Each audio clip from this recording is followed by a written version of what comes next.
Buenas tardes a todos. Yo soy la doctora Eviangélica Avilés, no sé si me escuchan. Estoy dándoles una bienvenida a este Zoom webinar que hemos planificado para ustedes. Es algo que les va a servir muchísimo, sobre todo al momento del internado. Hay mucha docencia, se ha trabajado en esto. Por favor, quisiera que prendieran sus cámaras. Me gusta verles las caras. Eso de poner una hermosa foto no es lo más bonito. Yo no sé andar esto muy bien y mi computadora está en mantenimiento, así que por favor, si me ayudan y operan, por favor, viendo sus cámaras, se los agradezco.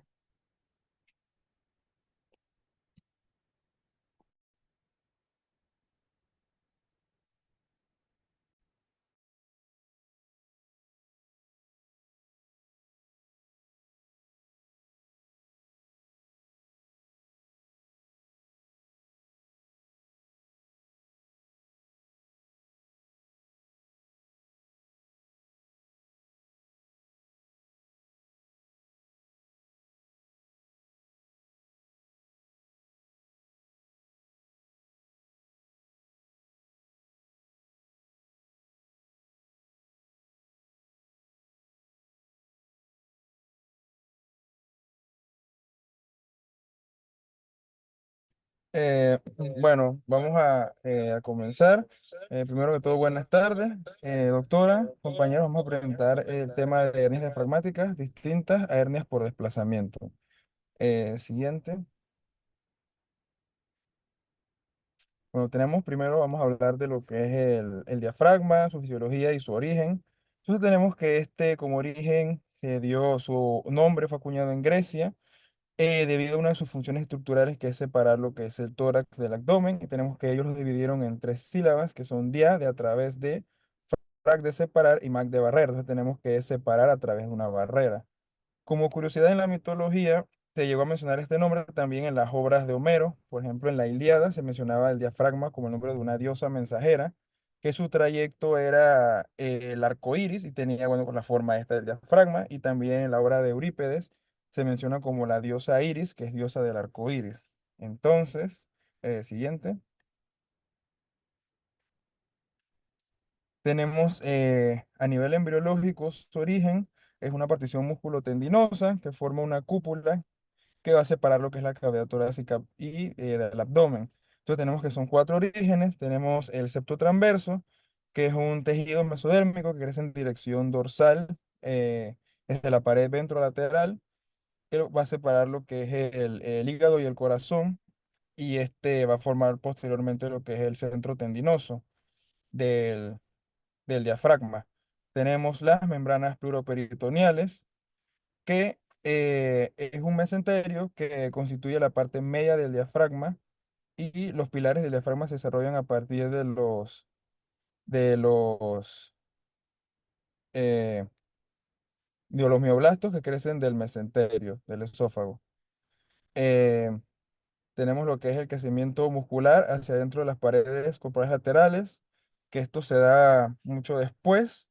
Ya al final, primero, o sea, primero se formaría lo que es el septo transverso, la membrana y el mesenterio. Se juntan estos tres y posteriormente crece, este crecimiento muscular crece y va a formar lo que es, bueno, tejido muscular periférico pegado a lo que es la pared abdominal. Este va a tener una capa externa e interna. La capa externa se va a convertir en la pared abdominal definitiva, y la interna contribuye a las porciones periféricas de lo que va a ser el diafragma. Siguiente. Ya como anatomía ya en el adulto, en todo caso, tenemos entonces que es el principal músculo respiratorio. Este durante la inspiración solo va a mover su porción central, ya que la periferia del diafragma, como viene de un origen, de una musculatura fija, este va a tener un movimiento mínimo a la hora de la respiración. Tenemos que el corazón, como él reposa encima del diafragma, va a hacerle una curvatura en el medio, dando entonces lo que son las cúpulas a los lados, siendo la cúpula derecha más alta por el efecto masa que hace el hígado en la cúpula derecha. Tenemos que la porción muscular, siguiente, tenemos aquí la porción muscular del diafragma, está formada por tres partes, que es la porción external, costal y lumbar. La porción external van a ser dos bandas musculares que se insertan en la cara posterior de la apófisis sifoides. Tenemos la porción costal, que son bandas musculares que se insertan en los 6 cartílagos costales inferiores y costillas adyacentes a cada lado. Y su porción lumbar se originan de dos arcos aponeuróticos que van a formar los ligamentos arqueado medial y lateral. Aparte sale también de 3 vértebras lumbares superiores. De esta porción van a salir los pilares musculares. Estos pilares musculares son haces musculotendinosos, donde el derecho va a ser mucho más grande que el diafragma y va a formar lo que es el hiato esofágico y parte del hiato aórtico. El, el pilar izquierdo va a formar otra porción del hiato aórtico y vamos a tener entonces que el ligamento arqueado medio junta lo que es el pilar derecho e izquierdo, formando todos en conjunto el hiato aórtico, que es bueno, por donde va a salir la aorta. Tenemos aquí mismo, podemos apreciar lo que son los hiatos del diafragma, que son tres, que es el foramen de la vena cava, que es por donde principalmente, bueno, va a salir la vena cava. Aparte aquí atraviesan ramos terminales del nervio frénico derecho y vasos linfáticos. Este se ubica a una altura más o menos de T8 y T9. Al momento de la inspiración, em, este hiato se expande un poco, permitiéndole a la vena poder lo que es transportar o drenar más sangre hacia el corazón, ayudando a lo que facilita lo que es el retorno venoso durante la inspiración. Tenemos el hiato esofágico, que es formado por el pilar derecho del diafragma y a través de él pasa principalmente el esófago, acompañado de lo que son los troncos vagales anterior y posterior y vasos gástricos izquierdos y algunos vasos linfáticos. Este se ubica a nivel de T10. Y tenemos el hiato aórtico, que está formado por, bueno, los pilares izquierdos y derechos y el ligamento arqueado medio. Este, al ser el único de estos tres que no atraviesa como tal el diafragma, no se ve afectado por lo que es la contracción al momento de la respiración del diafragma. Ahora hablando de, siguiente, hablando de la irrigación y el drenaje del diafragma, tenemos que principalmente tenemos lo que son la arteria musculofrénica y la pericardiofrénica, que van a ser ramos de la arteria torácica interna. Tenemos la arteria frénica superior, que va a salir de la aorta torácica. Y tenemos también los vasos inferiores, que es la arteria aórtica inferior que va a salir de la aorta abdominal. En su drenaje tenemos las venas del mismo nombre, pericardiofrénicas y musculofrénicas, que estas drenan en lo que es las venas torácicas internas y la venas frénica superior en la vena cava inferior. Lo que es la vena frénica inferior va a drenar en la vena cava inferior. Siguiente. Tenemos el drenaje linfático y la inervación. En el drenaje linfático tenemos principalmente lo que son los nódulos linfáticos diafragmáticos, que van a drenar hacia los nódulos frénicos y luego hacia los nódulos paraesternales. Y como inervación tenemos que hablar un poco del origen embriológico, que estos, bueno, ellas salen de lo que son las raíces anteriores de C3, C4 y C5 y vienen de ahí arriba porque durante la cuarta semana el septo transverso se posiciona por delante del tercer y quinto somita cervical. Luego ya a la quinta semana los mioblastos somitas van a migrar, que va a ser la posición del diafragma, y junto con ellos se van a ver lo que son las raíces nerviosas de los niveles de estas cervicales. Entonces, por eso es que el nervio frénico tiene raíces de las cervicales estando bastante arriba, ya a nivel de lo que es el diafragma. Eh, Van a traer Un frente. segundo, no quiero interrumpir, pero esa diapositiva que tiene ahí en donde se ilustra la posición de la vena cava inferior. En trauma, la lesión de la misma es una de las cosas más temidas por el cirujano, dado que para poder llegar a habría que partir en su total el hígado o abordar de una forma posterior. Es de muy difícil eso. Ya los pacientes y, y, y antes, una de las pocas que aprendimos a hacer es a introducir un tubo de los de intubación endotraqueal, inflar el balón y cerrarlo, anudar de los dos lados para que la sangre pueda fluir, ¿no? De abajo hacia arriba y llegar al corazón, porque si no, no podemos salvar al paciente.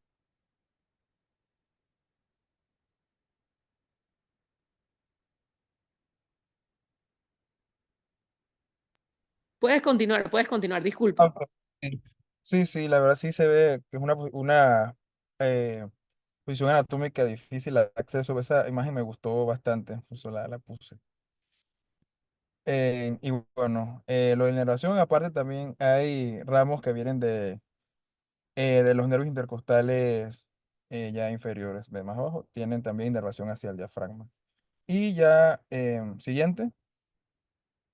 Bueno, aquí este es un resumen de los vasos y nervios del diafragma, que son, bueno, ya los que acabo de explicar, aquí como resumen didáctico. Siguiente. Y tenemos lo que, bueno, el funcionamiento del diafragma, que básicamente en la inspiración sería un proceso activo, ya que se tiene que contraer hacia abajo, aplanándose, para poder disminuir lo que es la presión intratorácica, a costa de aumentar lo que es la presión abdominal, haciendo presión sobre todas las vísceras. Al disminuir la presión intratorácica, favorece lo que es entonces el retorno venoso, ya que el corazón puede expandirse un poco más, meter más sangre, y bueno, favorece bastante a esto. Y ya a la expiración sería eso que es pasivo, ya que él bueno, se descontrae hacia arriba, vuelve a su posición original y lo que ayuda es a expulsar el aire. Este proceso también puede ser activo si uno hace lo que es la expiración forzada. Ya, siguiente. Ok, ahora vamos a continuar con el concepto y clasificación de las hernias diafragmáticas. Dadas las diferencias de presión entre la cavidad torácica, que es una presión negativa, y la cavidad abdominal, que es una presión positiva, las hernias diafragmáticas se definen como el paso de las vísceras abdominales al tórax a través del diafragma y se localizan en determinadas zonas que por su debilidad natural pueden clasificarse como zonas hernias. Las hernias diafragmáticas pueden clasificarse por su etiología y topografía. Según su etiología, se clasifican en hernias diafragmáticas congénitas y hernias diafragmáticas seguidas. Y según su topografía, la clasificación está en el cuadro de abajo, que están las hernias de hiato, que están las tipo 1, que son las deslizadas, tipo 2 paraesofágicas, tipo 3 mixtas, tipo 4 complejas y también están las paraesternales y las lumbocostales. Siguiente, por favor. Hernias diafragmáticas congénitas.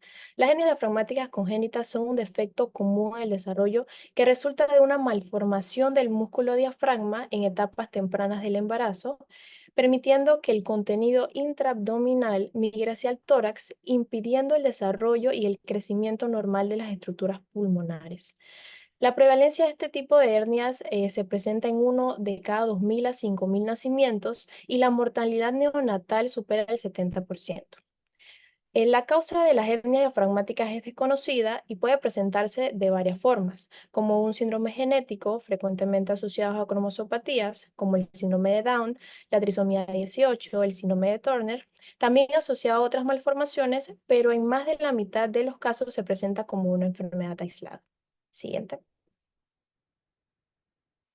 Para entender un poco acerca de la fisiopatología de las hernias diafragmáticas congénitas, como ya se mencionó anteriormente, el diafragma se origina entre las semanas 6 y 10 de gestación a partir de cuatro estructuras importantes, entre ellas está el tabique transverso y las membranas pleuropulmonares. Entonces, ubicándonos en la imagen inferior izquierda, el diafragma se forma principalmente de la unión del pliegue pleuroperitoneal con el tabique transverso. Estos dos elementos poco a poco van a ir acercándose hasta que de esta manera quede sellado nuestro diafragma. Sin embargo, si alguno de estos dos elementos tiene un defecto, permitirá la aparición de esta complicación. Si el defecto ocurre en la membrana pleuroperitoneal, se conoce como hernia de Busch-Daleck, y si el defecto aparece en el tabique transverso, se le conoce como hernia de Morgagni. Y más adelante cada una de ellas serán explicadas con mayor detalle. Siguiente. Pasamos ahora a las hernias diafragmáticas adquiridas. Estas son las hernias traumáticas y las hernias de hiato. Empezaremos hablando de las traumáticas. La etiología más común en este tipo de hernia es secundaria a un traumatismo que provoca ruptura diafragmática. Ocurre con mayor frecuencia por un traumatismo cerrado, pero también puede ser el resultado de un traumatismo toracoabdominal penetrante. La ruptura diafragmática por un traumatismo toracoabdominal ocurre en aproximadamente 0,8 a 3,6% de los casos, siendo relativamente baja la incidencia de hernia después de tal evento. La mayoría de las hernias adquiridas son del lado izquierdo debido al efecto protector del hígado en el lado derecho. Por lo tanto, aproximadamente el 68.5% de las rupturas diafragmáticas son izquierda, 24.2% en el lado derecho y 1.5% en forma bilateral. Cerca del 0.9% de las rupturas son pericárdicas. Esto se explica por, como se había mencionado anteriormente, la protección que le da el hígado al hemidiafragma derecho, pero también del subregistro por falta de diagnóstico en el lado derecho y la debilidad del hemidiafragma izquierdo en los puntos de función embriológica, como son los canales pleuroperitoneales.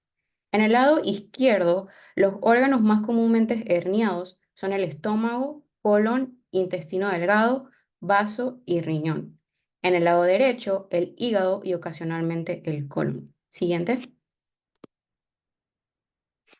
Con respecto al trauma penetrante, puede ser dado por arma blanca, arma de fuego o costilla fracturada. Así, cualquier proyectil que pase a través del torso desde T4 hasta T12 puede potencialmente penetrar el diafragma. Cabe señalar que la mayor tasa de lesión diafragmática traumática izquierda con heridas de arma blanca se debe presumiblemente a la mayor prevalencia de agresores diestros. Estos defectos diafragmáticos tienden a ser pequeños y por lo tanto es probable que pasen desapercibidos. En el traumatismo cerrados, estos van a ser sobre todo secundarios a accidentes automovilísticos, pero también se dan por caídas o lesiones por aplastamiento del abdomen. El defecto suele ser grande y, como se ha mencionado anteriormente, más común en el lado izquierdo. Es probable que el trauma en el diafragma ocurra en áreas de posible debilidad a lo largo de los puntos de fusión embriológica. Se localizan entonces con mayor frecuencia en la parte tendinosa central o en los límites entre la parte tendinosa y la parte muscular del diafragma, o sea, la unión músculo-tendinosa. Normalmente existe un gradiente de presión de 7 a 20 centímetros de agua entre la cavidad abdominal y el espacio pleural. El trauma cerrado aumenta este gradiente de presión que actúa sobre el diafragma contraído de manera involuntaria. Entonces, al exceder la elasticidad del diafragma, la resistencia a la tracción, se produce ruptura o avulsión diafragmática. Por cálculos, se ha concluido que se requiere un aumento súbito de por lo menos 100 milímetros de mercurio para romper el diafragma. Entonces, el traumatismo contundente en el torso puede provocar gradientes pleuroperitoneales de hasta 200 centímetros de agua. Otra etiología de las hernias diafragmáticas adquiridas son las causas iatrogénicas posteriores a cirugías. Sin embargo, son muy raros, en su mayoría solo estudios de casos en la literatura. Las cirugías más comunes con las que se ha asociado y notificado estas lesiones son las posteriores a trasplante de hígado y resección hepática en niños.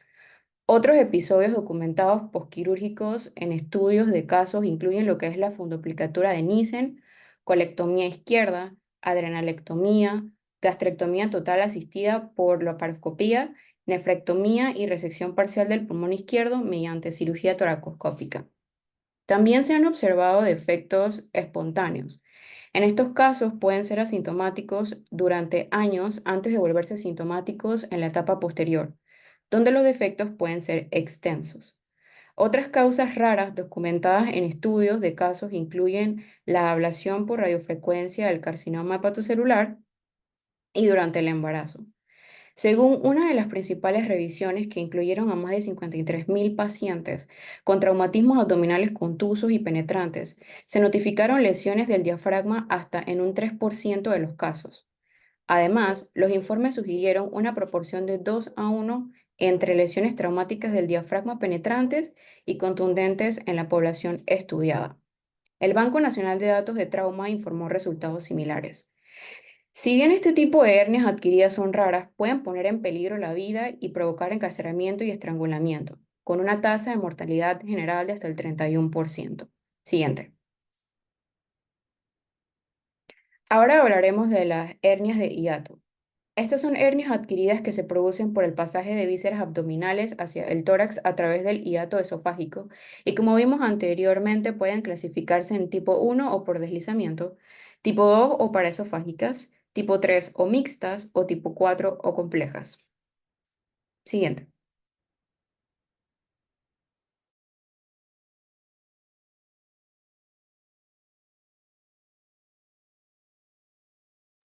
Siguiente.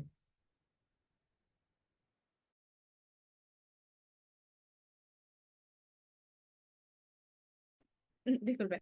Bien, ahora para hablar un poco acerca de las hernias de hiato paraesofágico y mixtas, definimos lo que es la hernia hiatal, la cual es una condición en donde los órganos de la cavidad abdominal, principalmente el estómago, se desplazan hacia el mediastino a través del hiato esofágico. Estas hernias se caracterizan por la presencia de un saco peritoneal completo que se eleva hacia el tórax por delante de la unión gastroesofágica. Inicialmente el fondo es lo primero que se hernia y debido a que el cardio está fijo relativamente, conforme progresa la hernia se produce la rotación axial del estómago. Por su parte, las hernias hiatales mixtas son más comunes que las hernias hiatales paraesofágicas puras y se caracterizan por la combinación de una hernia hiatal deslizante y una paraesofágica. Esto, con respecto al diagnóstico y la terapia, pues estas hernias suelen ser muy similares, por lo que tanto el tratamiento como el diagnóstico se abordan en conjunto.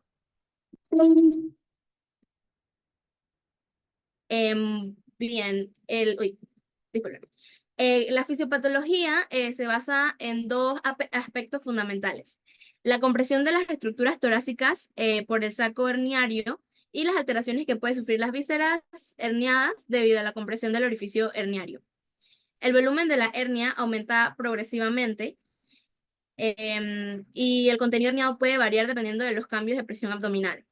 Además, las vísceras pueden sufrir compresión por el orificio herniario y esto puede conducir a complicaciones que mencionaremos más adelante. El diagnóstico suele ser un diagnóstico radiológico incidental, ya que la sintomatología muchas veces es leve o no existe, y esta patología se ve más que nada en pacientes entre los 65 y 75 años. Cuando hay síntomas, suelen ser compresivos, obstructivos, isquémicos, o también se puede presentar con síntomas de reflujo gastroesofágico. Y su gravedad varía desde sus formas leves, que acuñan lo que serían náuseas, molestias epigástricas, pirosis y regurgitación, hasta síntomas un poco más graves que ya abarcan más el área respiratoria, cardiológicas, también lo que es disfagia, dolor retroesternal, vómitos y anemia. Con respecto a la radiología, es típico encontrar una burbuja gástrica, que se conoce pues como el signo de burbuja, o un nivel retrocardíaco en la radiografía. En las hernias de tipo 4 se puede ver aire intestinal. El tránsito varitado es la prueba más útil, que nos ayuda a establecer el diagnóstico y estadificar, porque nos permite determinar el tamaño y pronosticar una volvulación y localizar la unión gastroesofágica. La endoscopía nos ayuda más que nada para descartar una esofagitis péptica o un esófago de Barrett, porque como mencioné, entre algunos de los síntomas, pues está el reflujo gastroesofágico. Y también hay algunas pruebas auxiliares, como lo son la manometría o pH-metría en 24 horas, pero tienen un uso relativamente limitado. Y por su parte, la tomografía axial computarizada se realiza si se necesita información adicional. Bueno, con respecto a las complicaciones, acá hablaremos de las dos principales, que son la hemorragia digestiva y la volvulación gástrica, ya que estas requieren un tratamiento urgente. La hemorragia digestiva es muy frecuente presentarse como una anemia ferropénica, pero sin constatar una hemorragia como tal. Entonces, esta se debe a erosiones lineales en el estómago herniado, como muestra la imagen acá, que se conoce como lesiones de Cameron. Y estas se deben a congestión o isquemia de la mucosa. a comparación de una hemorragia franca por ulceración gástrica en el estómago herniado. Y por su parte, el vólvulo gástrico se manifiesta de manera aguda.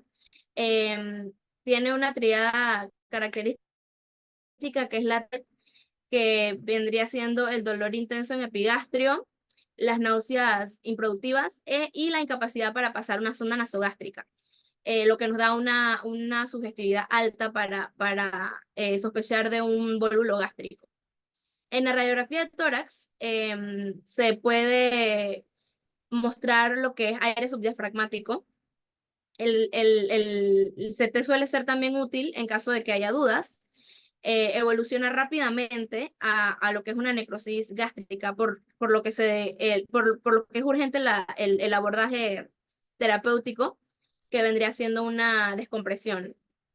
También la colocación de una sonda nasogástrica para descomprimir el estómago y al mismo tiempo la realización de una endoscopía para valorar la viabilidad puede solucionar el problema de forma inmediata y para lo cual va a facilitar la cirugía a posterior. Si no se consigue, la cirugía debe ser inmediata y consiste en reducción quirúrgica con resección limitada en caso de necrosis. Bien, con respecto al tratamiento, es importante mencionar que no se recomienda en ancianos ni en pacientes con comorbilidades importantes, ya que por debido a las complicaciones quirúrgicas. Y bueno, consiste en una reparación laparoscópica, el cual es el estándar actual. Se reduce el contenido hernario, se da una resección del saco si es posible y una reparación del hiato. Acá en las imágenes 2 se ve la parte de la sutura del hiato, y en las 3 y 4 pues se toma lo que es la parte del fondo del estómago y se envuelve alrededor del esófago y se sutura sobre sí mismo. Y bueno, suele ser una cirugía con pocas recurrencias, no tiene una morbilidad y una mortalidad baja y suele tener un buen pronóstico. Y bueno, en caso de esófagos cortos, se pueden realizar lo que es un alargamiento del esófago abdominal.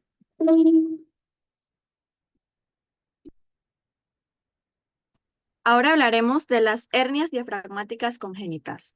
Siguiente diapositiva, por favor. Clasificación. Estas se pueden clasificar de dos maneras, según la ubicación del defecto en el diafragma y según el tamaño del defecto diafragmático. En cuanto a la ubicación del defecto, si se ubica posterolateralmente, se le denomina orificio de Busch-Deileck y es la hernia diafragmática congénita más común, llevándose el 80% de los casos. Tiene una frecuencia de 5 a 1 en el lado izquierdo versus el derecho. Es más grande que los demás tipos de orificios y se asocia más a hipoplasia pulmonar severa. La hernia que aparece bilateralmente es aún más rara. Aparece en el 1% de los casos, pero cuando aparece suele ser fatal. Como siguiente punto tenemos, con una incidencia no muy diferente a la anterior, la hernia diafragmática congénita posicionada en la parte anterior retroesternal, que se denomina orificio de Morgagni. Esta tiene una ocurrencia del 2% y ocurre más frecuentemente en el lado derecho. Y el resto de las hernias diafragmáticas congénitas ocurren a través del hiato esofágico, pero son mucho menos frecuentes. Siguiente diapositiva, por favor.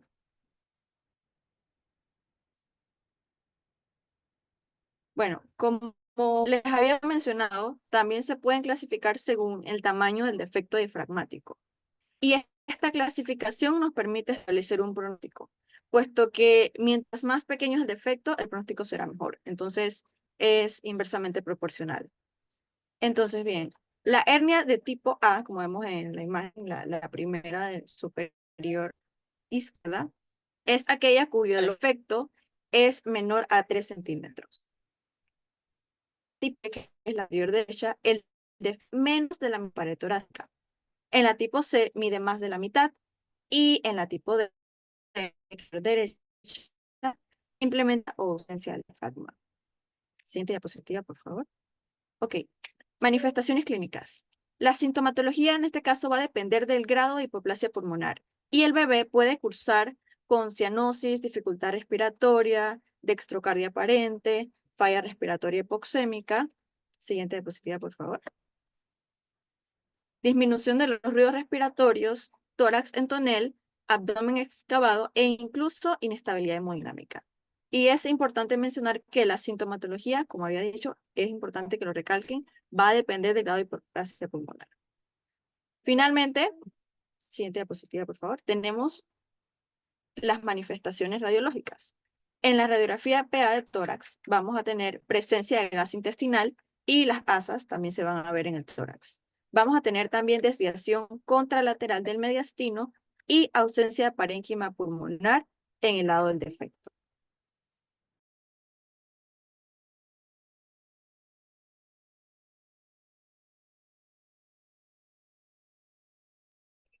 Ahora hablando un poco de la hernia diafragmática parasternal o de Morgagni laryngomico acompañado, es un defecto congénito que se da durante el desarrollo diafragmático fetal, existiendo lo que es un fallo en la formación del diafragma anterior, en lo que es la unión del septo transverso y las inserciones de fibras costales.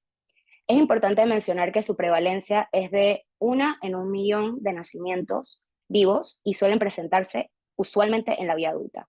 Las mismas representan del 2 al 5% del total de las hernias diafragmáticas. Aunque se producen hernias del lado izquierdo y bilaterales, el 90% de estas hernias se producen del lado derecho, debido a las inserciones pericardiales del diafragma, una protección y apoyo al lado izquierdo. Los defectos originalmente son pequeños y más del 90% de los defectos tienen un saco herniario, pero pueden crecer con el tiempo debido al aumento de la presión intraabdominal, provocando lo que es la debilidad del diafragma. La hernia suele contener intestino grueso en un 54 a 72% o epiplón en un 65%, pero también puede contener lo que es intestino delgado, estómago e hígado. Siguiente, por favor. Bien, el diagnóstico, pues en adultos la mayoría son asintomáticas, aunque pueden causar síntomas digestivos inespecíficos, molestias retroesternales o síntomas por compresión u obstrucción de estructuras torácicas, causando lo que es disnea, palpitaciones, o síntomas abdominales como son náuseas, vómitos, dolor epigástrico, etc. Las complicaciones en estos casos, como la encarceración o estrangulación, pues son infrecuentes. Hablando un poco ahora de las técnicas de imagen, pues la radiografía de tórax se puede evidenciar lo que es la presencia de una masa o burbuja aérea retroesternal o mediastínica anterior. Las imágenes con contraste pueden ser útiles, sin embargo, la tomografía computarizada tiene mayor sensibilidad y es la prueba diagnóstica de elección. También se han publicado casos diagnosticados por resonancia magnética y ecocardiografía, siendo esta última un método que facilita la identificación de estas hernias, pero próximas al corazón. Es importante el diagnóstico diferencial si se observa de estas hernias, si se observa lo que es un asa intestinal herniándose a través del defecto en lo que es la radiografía de tórax. Este diagnóstico diferencial podría incluir lo que es un quiste pericárdico, un neumotórax locular o una hernia de hiato. Si lo que es parte del epiplón o del hígado, que es lo que se ha herniado hacia el defecto, se verá como una estructura sólida, radiografía, y además el diagnóstico diferencial también debe incluir lo que es atelectasia, neumonía, lipoma intratorácico, carcinoma bronquial, mesotelioma pleural o lo que es un mediastino atípico. Con imágenes adicionales, como una radiografía lateral de tórax o una computarizada, como anteriormente mencionado, es técnica de imagen más sensible y la de elección, deberían poder confirmar este defecto. En esta imagen podemos ver una radiografía simple de tórax en proyección anteroposterior que evidencia la ocupación del campo pulmonar derecho por una masa paracardial y mediastínica anteroinferior de opacidad lisa, bien definida con niveles hidroaéreos, sugerentes a lo que son asas intestinales con contenido en su interior. Siguiente, por favor. Bueno, debido al riesgo de encarcelamiento, estudios han demostrado que se recomienda que todas las hernias de Morgagni-Larry se reparen quirúrgicamente. Sin embargo, pues el enfoque y el tipo de reparación aún están en debate. El defecto de la hernia se puede abordar de dos maneras, ya sea abdominal o torácica. Si se realiza el abordaje de manera torácica, pues se realiza lo que es una toracotomía posterolateral derecha a través de los 6 espacios intercostales cuando se utiliza, como anteriormente había mencionado, el abordaje torácico. Las ventajas de este abordaje pues son una visión más precisa del defecto del lado derecho, una disección más sencilla de lo que es el saco herniario del pericardio, las estructuras mediastínicas y pleurales y potencialmente lo que es una reducción más segura de las vísceras abdominales como el hígado.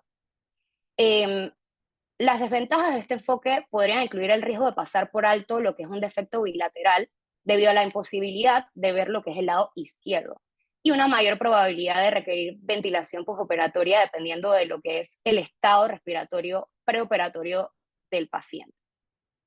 Hablando un poco ahora del abordaje abdominal, pues la reparación se puede realizar a través de lo que es una incisión de la parotomía abierta o con técnicas laparoscópicas mínimamente invasivas.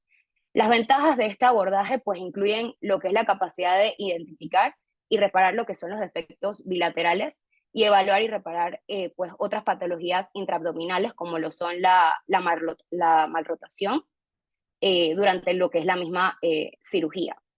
Una laparotomía abierta pues suele reservarse para casos emergentes en pacientes que no tolerarían lo que es la laparoscopía, como en aquellos pacientes con escoliosis grave o adherencias extensas, si se requiere una resección intestinal extensa o si no se puede recuperar el intestino de la hernia encarcelada. Entonces se realiza una incisión en la parte superior del abdomen y se reduce el contenido de la hernia. Existe debate sobre si el saco herniario en este caso debe extirparse o no, o incorporarse a lo que son las suturas. Sin embargo, pues la reparación debe realizarse bajo una tensión mínima si se realiza una reparación primaria, y se recomienda pues colocar una malla para todas las hernias de más de 20 a 30 centímetros. El defecto se repara pues con suturas no absorbibles en forma de colchonero, incorporando pues todos los márgenes costales. Y se ha demostrado que el abordaje de la parotomía abierta tiene tiempos de operación muchos más cortos en comparación con lo que es la laparoscopía, pero el abordaje mínimamente invasivo, como sabemos, confiere un tiempo de recuperación mucho más corto y un retorno más rápido a las actividades cotidianas y a la alimentación enteral sin diferencias en las tasas de complicaciones, al tiempo que proporciona más espacio para la disección y una mejor visualización. Siguiente.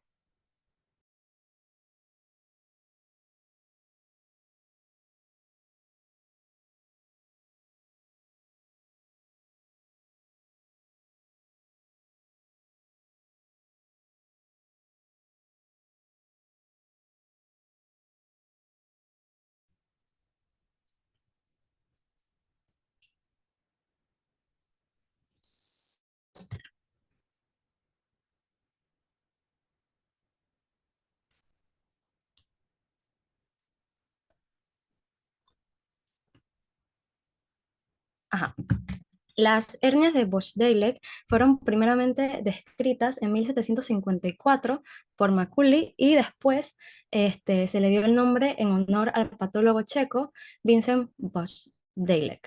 Entonces, esta se denomina como el paso de las vísceras abdominales a la cavidad torácica a través del triángulo lumbocostal o la hendidura de Bosch-Deileck. Estas son hernias congénitas y se deben más que nada al defecto embrionario en la membrana pleuroperitoneal posterolateral con cierre incompleto entre los elementos diafragmáticos, lumbares y costales. Son más frecuentes en el lado izquierdo en un 85-90% de los casos, ya que en el lado derecho, como está el hígado, evita el paso de las vísceras hacia el tórax y a su vez se consigue el cierre completo de este defecto. Generalmente estos carecen de un saco peritoneal y el contenido herniario del mismo suele ser más que nada el intestino delgado en un 90% de los casos, seguido el epiplón, el estómago, el colon y el vaso.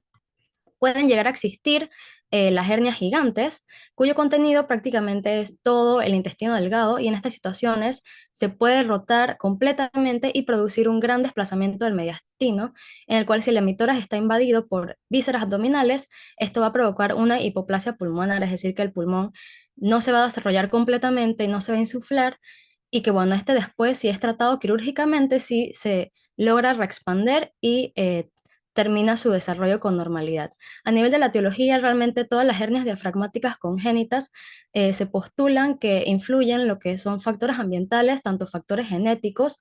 eh, Se estima que alrededor de 30% son atribuibles a causas genéticas como anomalías cromosómicas, números de copias o variantes en la secuencia.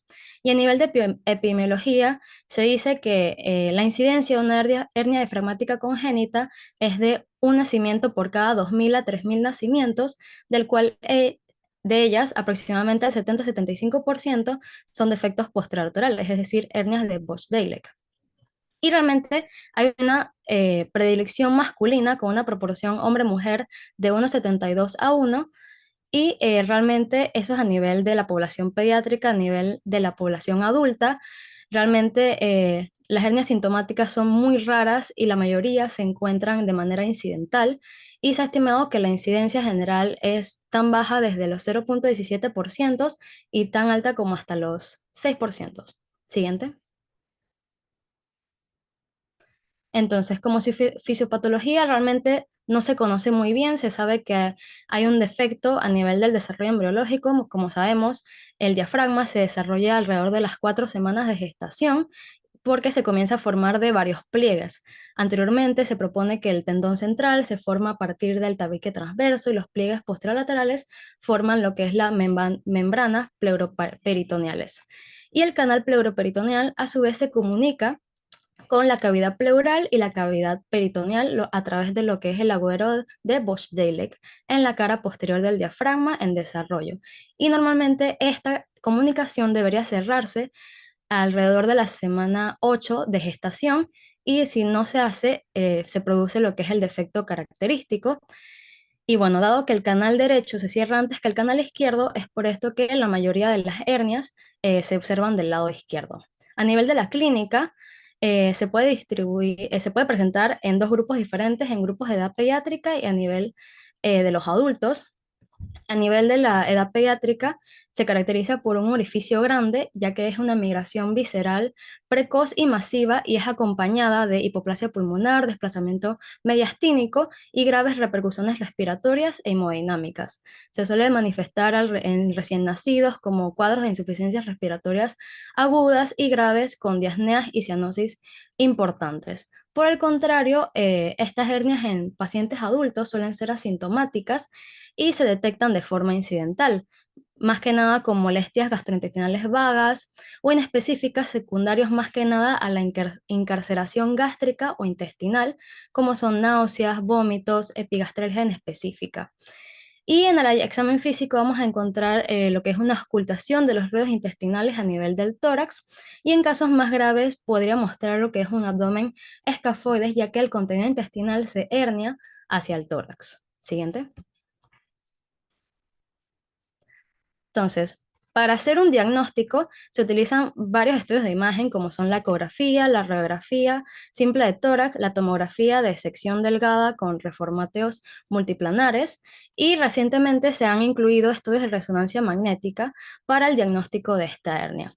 En las ecografías prenatales realmente vamos a demostrar características como es una burbuja estomacal intratorácica y desplazamiento mediastínico lejos de las vísceras herniadas.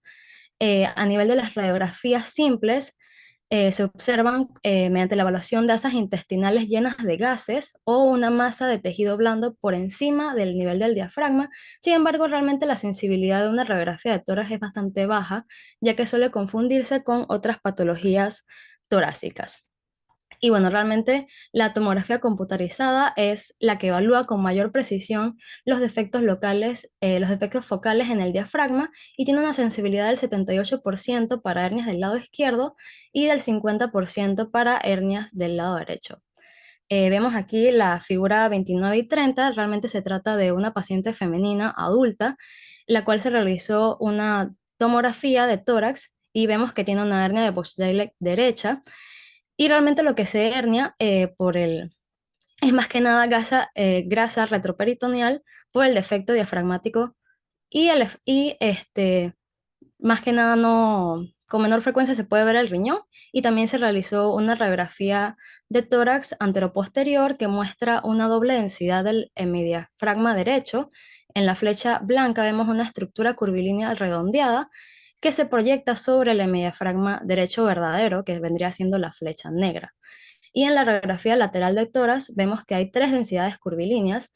Hay una flecha azul que apunta al hemidiafragma derecho, una flecha roja que apunta al hemidiafragma izquierdo y la flecha negra que es la tercera estructura curvilínea proyectada arriba y perfilando lo que es el hemidiafragma derecho posterior. Y arriba tenemos lo que es un ultrasonido fetal más o menos a las 28 semanas de gestación y se puede observar un defecto posterior del hemidiafragma izquierdo en cortes longitudinales que se ubica a nivel, con una hernia intratorácica del estómago, que se ubica al mismo nivel que el corazón y por eso es que este se ve desplazado hacia la derecha. Siguiente. Bueno, como sabemos, realmente el tratamiento de esto es más que nada quirúrgico y como dijo mi compañera, se puede utilizar técnicas de reparación abierta o laparoscópicas para cerrar el defecto. Prenatalmente, realmente lo que se puede hacer es vigilar por las posibles complicaciones y en el caso de que estas hernias sean muy graves, se puede utilizar lo que es la terapia de oclusión traqueal endoluminal fetoscópica, que básicamente es bloquear temporalmente la tráquea y realmente la investigación preliminar sugiere que esto mejora lo que es el desarrollo pulmonar del feto. Después del nacimiento, como dijimos, todos estos recién nacidos tienen una insuficiencia respiratoria aguda y realmente el tratamiento inmediato que se le debe realizar es una intubación traqueal y colocación de sonda gástrica para la descompresión y conservar lo que es las presiones de la vía aérea y mantener una sospecha alta de neumotoras ante cualquier episodio de hipotensión súbita. Y las cirugías se deben realizar una vez estos sean reanimados y puedan estabilizar su función respiratoria. Estos pacientes también se ven con bastante hipertensión pulmonar persistente y el tratamiento de esto es óxido nítrico inhalado y sildenafil. Entonces, en la imagen realmente vemos que es el abordaje quirúrgico para la reparación de la hernia de Busch-Daleck del lado derecho. En la A es la presencia del orificio herniario más o menos de 3 centímetros de diámetro en la superficie posterior derecha del diafragma y en la B vemos que todo el intestino delgado se redujo nuevamente a la cavidad abdominal desde la cavidad torácica derecha, lo que demuestra el defecto de la hernia diafragmática. Siguiente.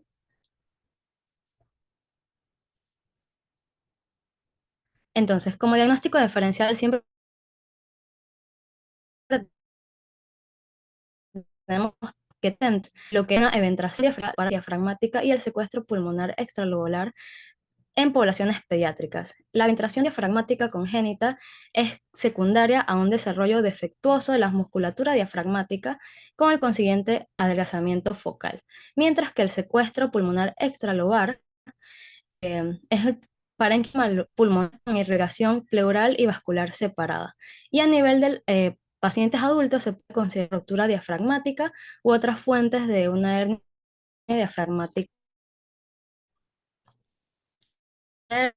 Realmente sí, según la altura, pero la mayoría refiere a una tasa de mortalidad general entre los 2 y hay algunas investigaciones que sugieren que ha habido un aumento general de la supervivencia secundario a los avances que ha habido en cuidados intensivos. Y como complicaciones importantes mencionamos a nivel respiratorio, se ve la hipertensión pulmonar persistente y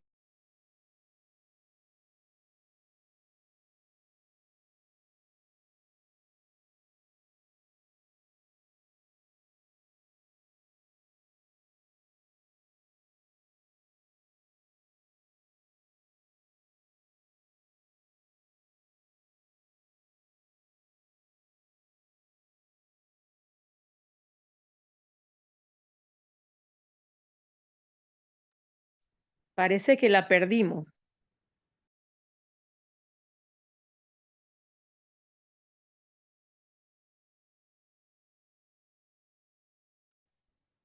¿Podemos continuar con quién sigue?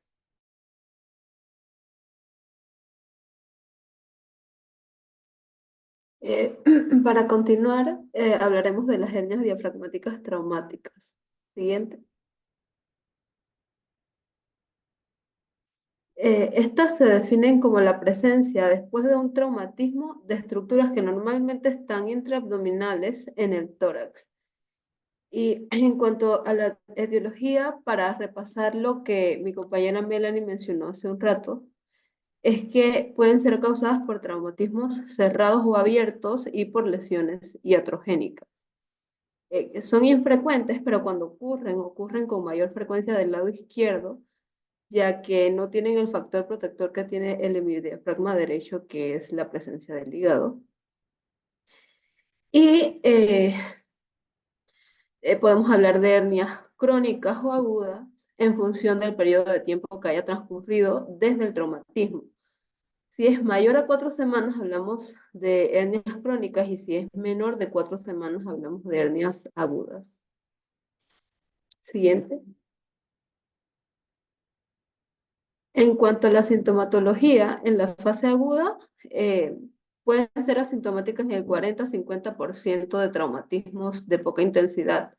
Pero en pacientes politraumatizados graves, la sintomatología suele ser más florida, donde se presentan síntomas como dolor tóraco-abdominal difuso, dificultad respiratoria, ausencia de ruidos respiratorios ipsilateral, a donde ocurrió la hernia, o la presencia de ruidos hidroaéreos intratorácicos, también ipsilateral, donde ocurrió la hernia. En fase crónica, también puede cursar de forma sintomática, y el descubrimiento ocurre de forma casual cuando se le realiza al paciente algún estudio de imagen por cualquier otra afección que se le esté estudiando. Pero cuando sí ocurren síntomas, hay síntomas inespecíficos, como también sería disnea, taquicardia, dolor abdominal, dolor retroesternal, dispepsia y alteraciones del tránsito intestinal. Siguiente. En cuanto al diagnóstico, se puede realizar con una radiografía de tórax simple, con una radiografía con contraste o con una tomografía computarizada. En la radiografía simple de tórax, los signos radiológicos que se pueden presentar serían, como tenemos en las imágenes, la figura 35, una pseudoelevación del diafragma, que está señalado por las dos flechitas blancas. También se pueden presentar otros signos que no puse imágenes, como hemoneumotórax, borramiento del diafragma, atelectasia pulmonar, desplazamiento del mediastino, y dos signos que hablaban que se podrían considerar como patognomónicos, que sería el de la figura 36, serían niveles hidroaéreos intratorácicos en la figura 37, la visualización de la sonda nasogástrica intratorácica. Siguiente.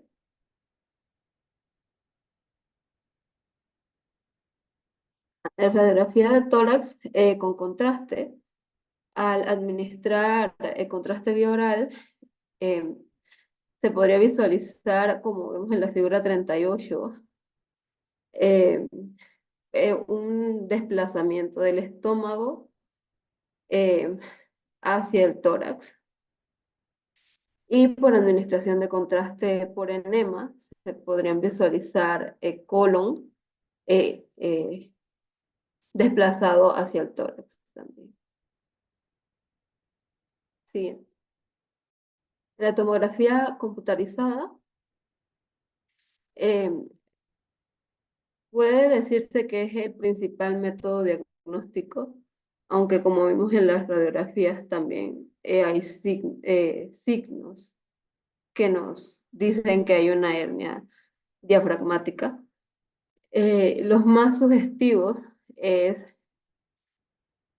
de que hay una hernia, como vemos en la figura 40 y 41 es del mismo paciente, solamente que la 40 es un corte coronal, la 41 un corte sagital.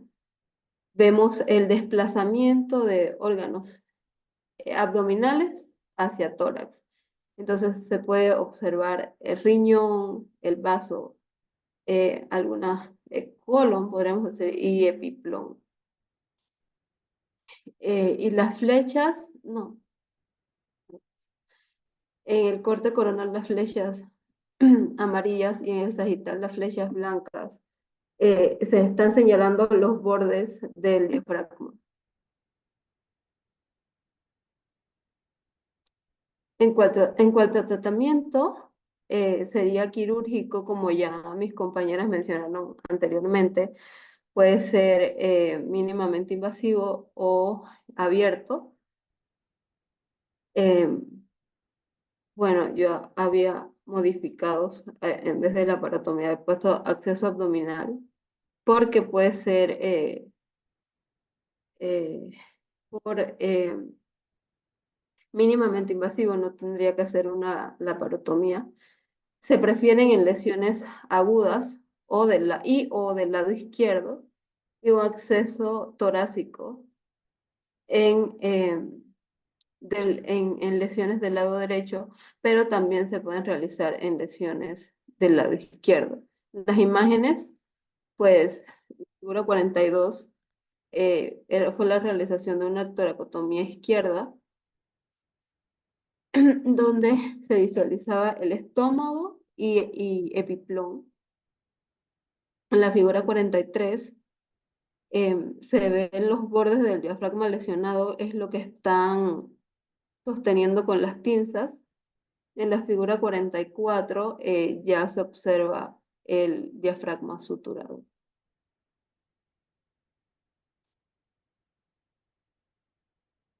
Estas fueron nuestras referencias.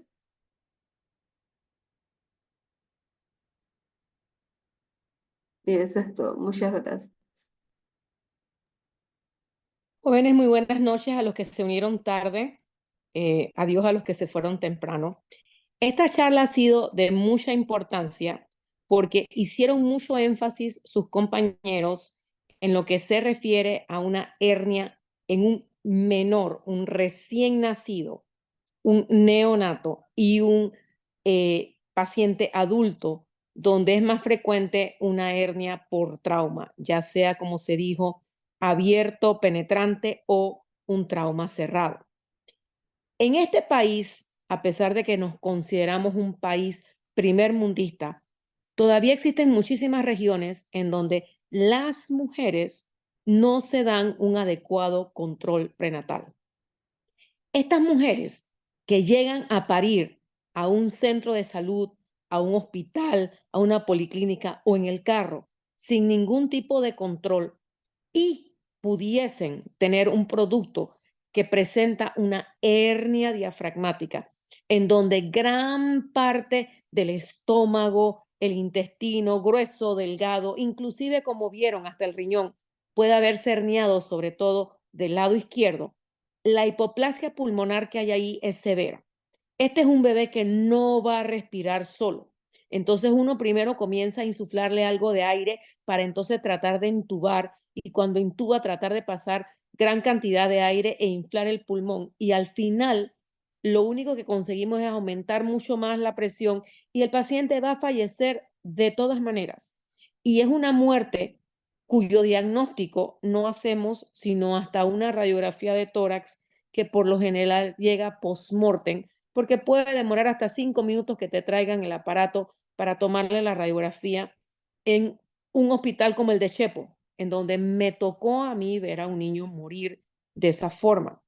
Es algo muy difícil porque uno se siente culpable y piensa, si no lo hubiera intubado, no. Aquí simple y sencillamente uno tiene que asegurar la vía aérea. Es lo primero que nos dicen. Así que la intubación es lo correcto. El problema se dio mucho antes, en la etapa embrionaria, y lastimosamente ese pulmón no iba a funcionar ni siquiera que se le diera maduración pulmonar fetal. 2, las hernias que vemos por trauma son tremendamente interesantes porque ustedes se pueden encontrar en su vida como internos trabajando en cualquier hospital y encontrando que lo que van a hacer con un paciente en donde ustedes no ocultan ruidos respiratorios es pensar inicialmente que el paciente tiene un neumotórax y van a correr a poner un tubo pleural y pueden terminar inclusive poniendo el tubo pleural en algún órgano o hueco, pero la radiografía, si se pudiese tomar primero, si el paciente está ventilando lo suficiente como para hacerlo, les permitiría hacer un diagnóstico. Entonces ustedes usarían una descompresión del estómago antes de pensar en poner un tubo pleural. Entonces, es un tema realmente interesante y la forma en que hoy sus compañeros han expuesto el tema ha sido excelente. Han repetido los conocimientos más importantes que ustedes deben llevarse de este webinar en diferentes ocasiones. Sí, es cierto, el abordaje laparoscópico es muy bueno, pero en trauma muchas veces hacemos una cirugía abierta porque la existencia de lesiones, ya sea al estómago, al mismo vaso o algún otro órgano, es muy alta. Entonces, muchas veces la laparotomía es lo que más rápido resuelve todo el problema. Ya en una cirugía de un paciente estable, en donde la hernia es crónica, yo sí usaría un abordaje por laparoscopía y quizás preferiría el abordaje torácico, inclusive del lado izquierdo, porque desde arriba se ve mejor si se pueden reducir todos los órganos en ambos lados. Este tema que han presentado hoy sus compañeros, me gustaría que se presentara a nivel del grupo del Colegio Americano de Cirujanos, en donde podemos invitar a un cirujano pediatra, podemos invitar a un cirujano torácico y podemos comentar esto. ¿Por qué? Porque es algo que se les va a presentar, no una, quizás 2, 3, 4 veces de su primer año y durante su segundo año de internado se les podría presentar mucho más. Y es importante que ustedes aprendan a hacer el diagnóstico y sepan dar el tratamiento adecuado, porque varía de acuerdo al paciente, a la edad y a muchas cosas más. Quiero esta noche felicitar a sus compañeros porque han hecho un excelente trabajo. La exposición fue muy completa, las diapositivas fueron excelentes, muy ilustrativas, explicaron todo muy bien. Y de verdad quisiera recomendar este tema para que sea expuesto a nivel del grupo de estudiantes del American College of Surgeons. No es que vayan a ser cirujanos, pero por lo menos podríamos hacerlo en ese grupo. Y tener una audiencia un poquito más grande para que esta enseñanza se vaya dando a nivel de todos los semestres en la Facultad de Medicina. ¿Por qué? Porque incluye la parte de anatomía, incluye la parte de embriología, incluye entonces la parte de propedéutica, lo que es el examen físico que vamos a encontrar en estos pacientes. Así que el tema ha resultado extremadamente interesante, muy, muy educativo y ha sido brillantemente expuesto por sus compañeros. Los felicito por esto y por todo lo que han hecho para lograr esta excelente reproducción. Entonces,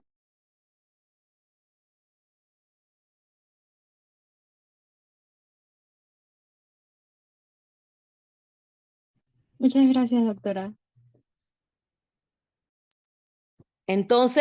terminamos con esto. Buen trabajo, chicos. Lo hicieron muy bien. Muchas Muchísimas gracias. gracias, doctora. Gracias, Muchas doctora. Vamos a Gracias, presentar doctora. esto a nivel del Colegio Americano de Cirujanos, los estudiantes, para que tengamos a la Asociación de Estudiantes de Medicina de Panamá anuentes a participar. Solamente hacemos unos cambios pequeños invitamos a un profesor de cirugía que sea cirujano pediátrico y a otro profesor que sea cirujano torácico o cardiovascular y hacemos una presentación para más público, ¿ok? ¿Les parece? Eso les queda en su currículum porque estuvo Vale, muy bien hecho. gracias. Bueno, felicidades, chicos. Gracias, buenas noches. Buenas Gracias. Buenas noches. Gracias. Gracias. Bye.